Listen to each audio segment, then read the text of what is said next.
Today I'm going to be talking about the argument that we should value human embryos the same as persons because they will become conscious. The first thing I want to address about this argument is that it shows we don't intrinsically value human embryos. We only value embryos that have this potential. Meaning, if there was an embryo that we knew was not going to develop any further, but it was still going to stay alive, we wouldn't care about that embryo because it doesn't have the potential for consciousness. So I think this goes to my point, which is that the only thing anybody really cares about is consciousness, but I still don't think it makes sense to value things that have the potential for consciousness, and I'm going to give two reasons why. First, imagine that we know this specific sperm is going to fertilize with an ovum in, say, 30 minutes. We know for a fact that this sperm is going to develop into something that is conscious. And if the potential for consciousness is the thing that we value, then we should value that sperm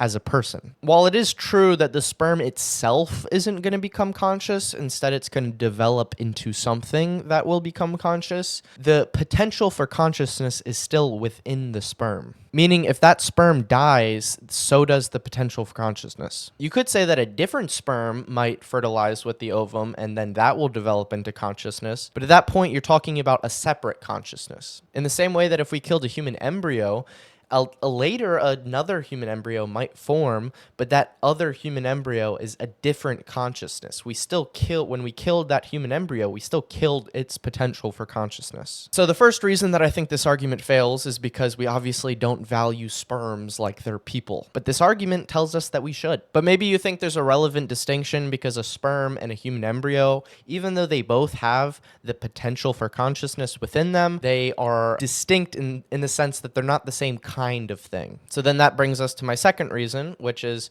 just imagine that you have a hammer in your hand and you smash a chicken egg. A fertilized chicken egg is the same organism as an actual chicken. And so if we treat organisms that have the potential for consciousness the same as organisms that actually have consciousness, then you should look at someone smashing an egg with a hammer the same as someone smashing an actual chicken with a hammer. Regardless of how much you care about chickens, you probably don't value them the same as eggs. Probably be more comfortable with someone taking a dozen eggs and just smashing them right in front of you than if they lined up 12 chickens and slit each of their throats in front of you. But if you value the potential for consciousness the same as something actually having consciousness, then you should be equally comfortable with either of those things happening. Obviously, you don't look at those two things as the same, and my explanation for why is because we don't actually value, and we shouldn't value, the potential for consciousness the same as something actually being conscious. Therefore, we shouldn't value human embryos because they'll become consciousness. There needs to be some other reason that we value human embryos,